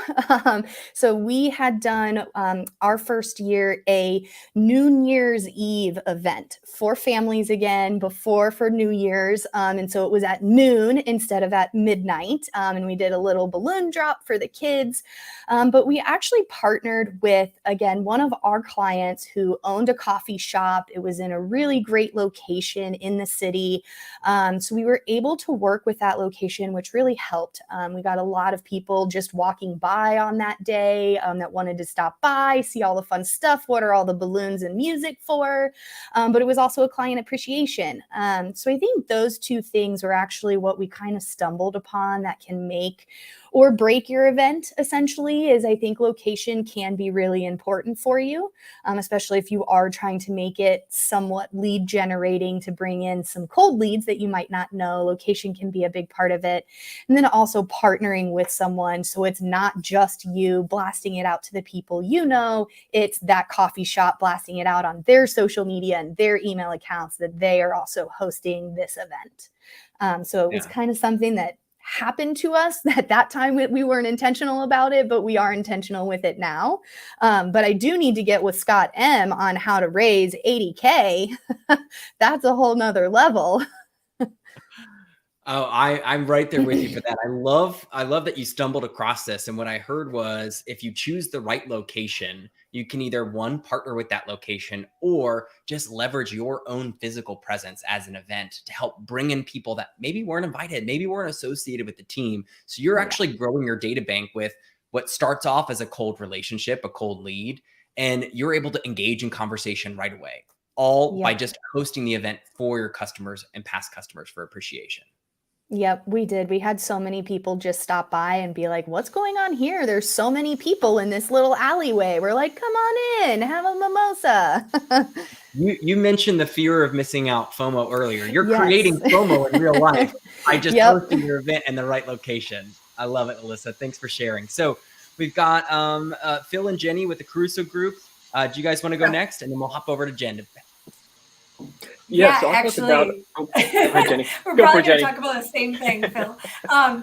Alyssa, something I heard you say was about the location. So for our Holiday Photo Fest, the first year that we did it, we had it at a beautiful resort right on the water. Clients came in, they got their photo professionally done in front of this beautiful hotel. It's kind of a landmark in the area in one of our targeted cities in Pinellas County. And when we were, going through our playbook and doing it for this second year, we kind of took pause and we were like, why would someone want their photo at the same place every single year? And so then we thought, oh, well, what if people are always relocating to Florida?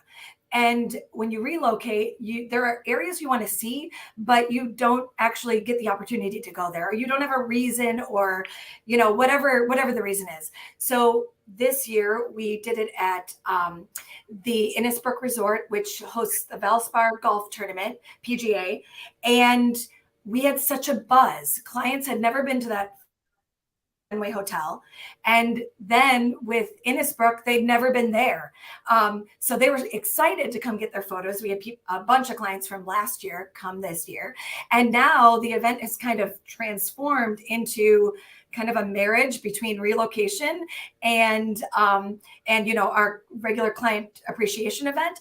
And the challenge for us is next year to pick a different city within our county or the counties that we serve, and find that landmark that's going to create that buzz, because we already got questions of, I wonder where you guys are going to do it next year, or, oh, I'm so sad we couldn't go to the Fenway.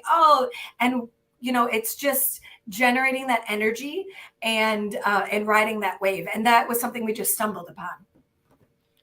I love that idea. So you're choosing different geographic locations to help your database, and you're introducing this something new in the town that they live in that they maybe didn't know existed, or they hadn't experienced in that specific way. I love that. Exactly. That's incredible. Jen, Sorry,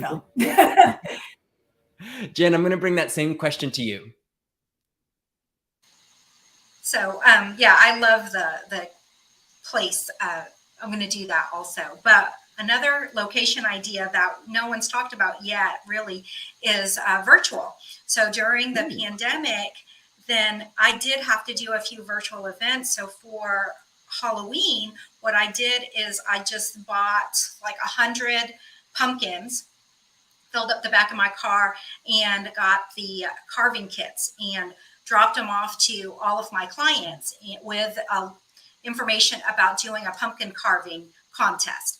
And so it has the information on the card, and they have to carve the pumpkin and they have to take a picture with the invitation. So it can't be like something they found on the internet, or, they had to prove that they actually carved it. So they had to put the little registration thing next to it. And I told them there were certain rules. They have to put it on either Instagram or Facebook, how they have to tag it, all of those. If they follow those, then they're in the drawing for gift cards per category. So there are some for the adults, some for the children. So I broke it into different categories. And so that worked out really well. And I did open it up to the world. It's like, even if you did not get a pumpkin from me, you can definitely still be in the contest, and just send me a questionnaire, or send me a DM, and I sent them the actual registration form for them to print out and put next to their pumpkin. So that reached a lot of people. The person who won's not even one of my clients. That is, you bring a great point in the virtual events, and our team did the same thing. And I'm wondering if anybody else has experienced this. We, of course, pivoted and did virtual events throughout COVID times. And we learned that, like, a lot of times our sellers that are moving out of state, we had someone who had moved 7 states away attend our virtual client event. And we were like, we have to make sure that we're still virtually keeping in touch, because we've been able to capture referral business based from that as well. So you're able to engage with those people that maybe have moved out of your area but are past clients. Did that happen to you at all, Jen? No, unfortunately, I did have people who moved out that did participate in that, but they didn't win. But they might not have won, but it's all about the participation. It gave you that touch point. It gave you that reason to reach out and give them a call. Mm-hmm. That's such a great idea. So I can't believe it. We are coming up to our final question here as a group. And what I want to ask everyone here on screen, we're going to go around the circle. I want to know, what is the one thing that you, as we're asking all of our attendees to take away that one item that over the next 72 hours, they're going to take that step into implementing into their business. And I'm curious what that one thing is that you all have heard, because we have covered quite a bit of material today and so many great tips and tricks. So as you're pondering and thinking about what that one thing is, we're going to keep with the theme. And I'd love to see a physical hand raise. Who wants to share that one thing first? Jenny, go for it. So we have also done a lot of work with Reels and promoting our listings and our events and whatnot. But another thing we do is we have sponsors for our events, and we have a sponsorship kind of page.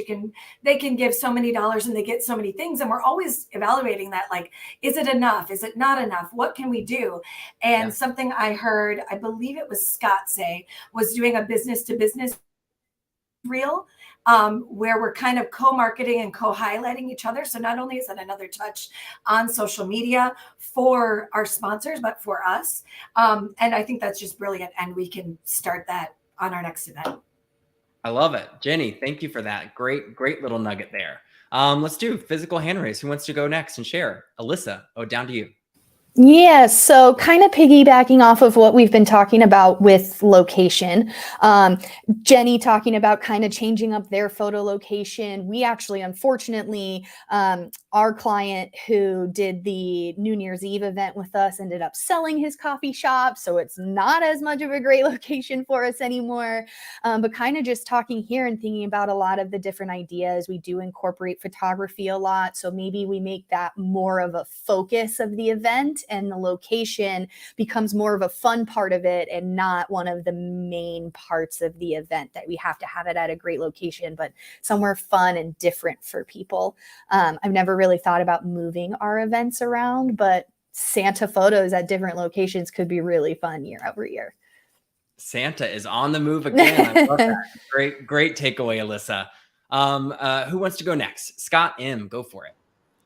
So another thing that we do throughout the year is we partner up with a lot of other events that are going on in the city. So I would look at events that are going on in your city that you can just partner up with or work with, because you might not have the budget that it takes to run that event. So one thing that we did was the San Antonio Brunch Festival. We paid $1,000 to be a sponsor for it. Yeah, we were able to get 40 tickets to it, as well as our banner there, and we were able to get access to the database that showed up to that event. And then we also did the same thing with a boxing event that came to town. And that boxing event had around 2,000 people there. Yeah, we were also able to get access to that that database, and our name was mentioned throughout the whole event. So just look for other events. It could be small events or big events that are going on in your city. You can find them on Facebook or Eventbrite, and just call the person that's throwing that party and say, hey, I would love to be able to, partner with you on this or be a sponsor, and see if that's something that you're open to. That's a great idea and takeaway. Leveraging the events that are already taking place. I love it. Physical hand raise. Who wants to go next? We'll start with Phil, and then we'll go over to Scott. Yeah, so mine is simple. What I loved about this panel is we heard new, different kind of events I never thought about doing, done maybe in a slightly different way. And so Jenny and I get to go back, look at our event calendar for next year, and say, do we have the right events, the best events? And we're probably going to steal one or two of these ideas and implement either a new quarterly event or probably just one of our micro events, right? Let's target certain people. Maybe the pumpkin idea, who in our database would love to get a pumpkin, and who can we go after and just connect with a different group of our database in a different way.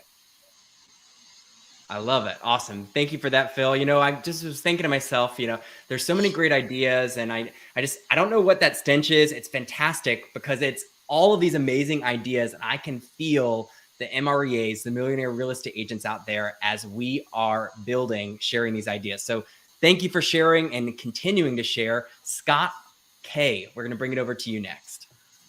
What I would leave the people that are watching this is, you could have a lot of limiting beliefs around running events. You could say, I could do an event if I had this team, or I could do this event, but we didn't start where we are now. And one thing I heard that I really liked, and I teach this to all the agents, whether they're solo, brand new, whatnot, is like, this is very professionally done. But if you did a flyer and you're on the top as a realtor and say, come to my client event, it's sponsored by an inspector and a lender. The inspector could have a flyer that says, come to my client event, it's sponsored by a realtor and a lender. And the lender could have it say, come to my client event, it's an inspector and a realtor. And that way, if you look at what would cause you not to do an event, it would be either no one would show up, you're scared to talk to people, it might cost too much money, but all of those barriers are easily, they're easy to overcome if you think of it. There was an agent in our office who used to work at Ashley Furniture before a realtor, and Ashley Furniture was doing a photos with Santa. So he just created a flyer that said, come to my Santa event. It literally cost him nothing. And then they thought that he had all these clients already. There is just creativity. If you know someone that runs a business, ice cream shop or a bar or anything, just give them a drink ticket or two and throw out some appetizers. Like, it doesn't have to be this big thing where you just, once you do it, then you learn from it, you get more confident, you'll do it some more. So like, this is probably our 8th or 9th year of doing events. And the first year did not look like the 8th year. I just want to make sure that that is well known. Absolutely. It's all about just getting started. We can't overcomplicate this. We just have to dive in, just like we need to make that phone call when we see that task pop up. Scott, Kay, that is awesome. Thank you for sharing. Jen, we're going to toss it over to you to wrap up. What's the one thing that you've heard today that you plan on taking action on in the next 72 hours? Well, first of all, what I want to say is I think out of everybody here, everybody seems to be a pretty large team.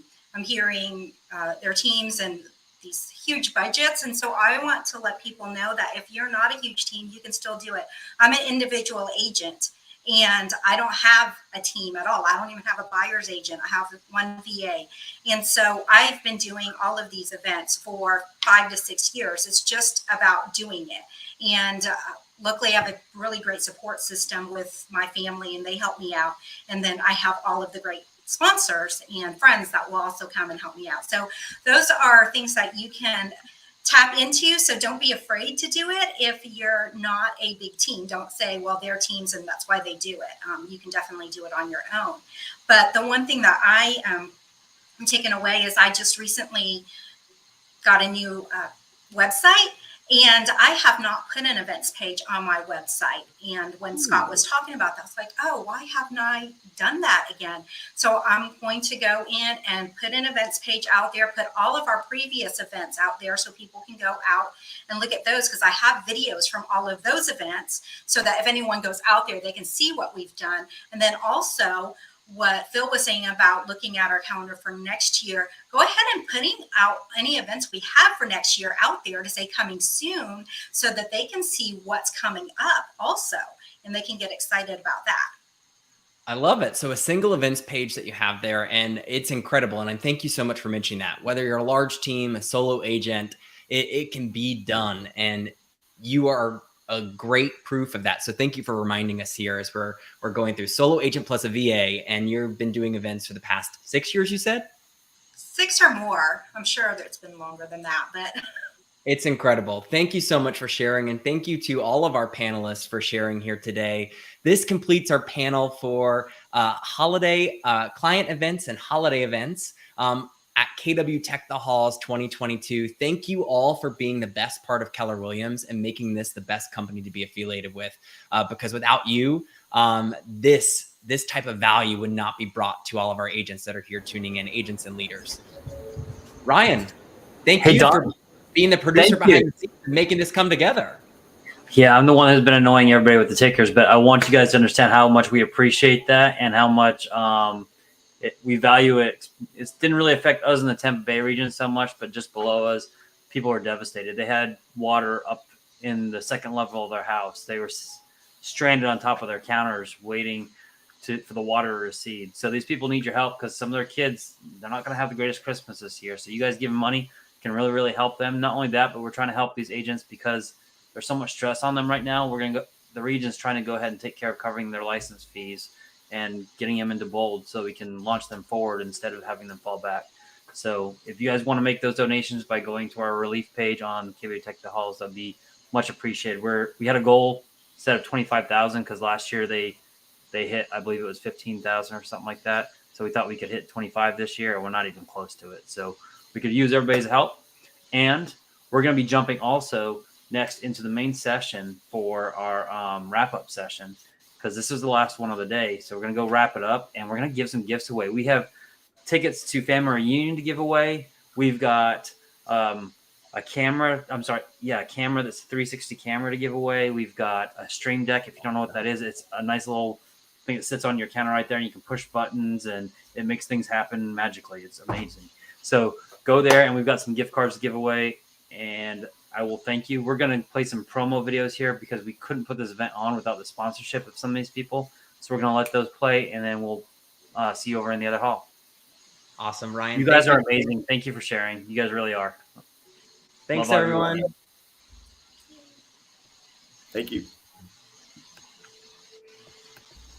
Hi there, Keller Williams family. My name is Brett Bishop. I am the founder of Realty Tech Guru, and I am proud and excited to be a sponsor for this year's Tech the Halls presented by the South Flexus Regions. At Realty Tech Guru, I am here to offer consultation services to upgrade the technology in your training rooms and conference rooms of your market centers so that we can bring them into this new age and moving into the future, hence Market Center of the Future, where we can offer a hybrid experience, create value for our agents, for learning, and also for using those facilities to help build their own business. So join us for a day packed full of tips and tricks and business building techniques. You'll walk away with lots of resources that you can implement in your business and your leadership practices right away. And at the end of the day, for the gift wrap-up show, we're going to be giving away some prizes. And one of those is a Stream Deck Mark II that I've donated for that giveaway, and it will help you get your market center headed into the future. Welcome to Anchor It, your database management solution. Built for realtors by realtors, we have the answer to all of your database challenges. Need contact connection or conversation revival? Have duplicate records you'd like to clean up?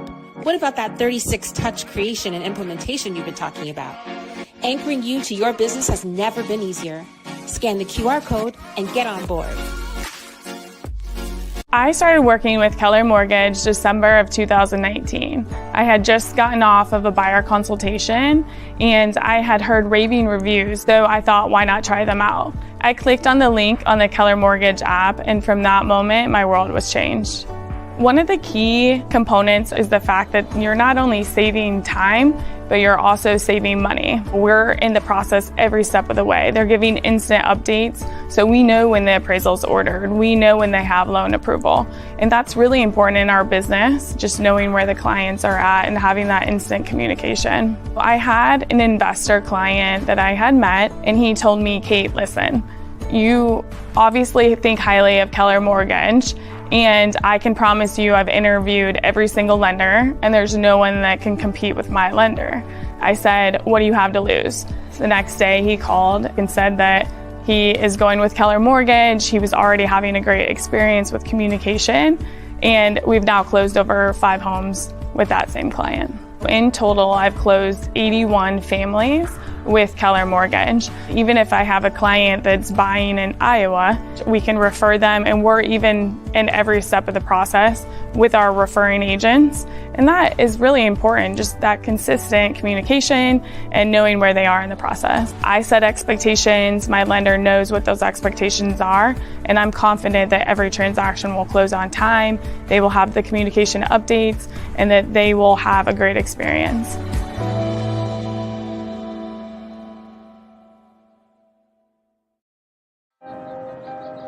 SD Tech is San Antonio's premier provider of managed IT services, handling everything from phone and internet service to online security. Hello? Oh, are you there? If you're experiencing service loss, then your business's reputation is on the line. Our mission is to get the job done right so your customers are never left waiting. We maximize uptime through quality equipment and installations that you can trust.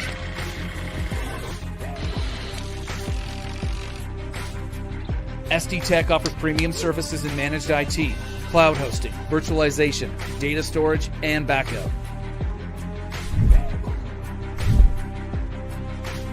Using the latest VoIP phone systems, you can engage your clients through consistent IT solutions that never let you down. By remotely monitoring your systems, we ensure your IT services are always working. Helping fellow Texas businesses obtain better technology and tighter security is our goal. We focus on friendly, efficient customer service. How can I help you? Thank you. Have a great day. Find out how SD Tech can help your business. Contact us today for a free analysis.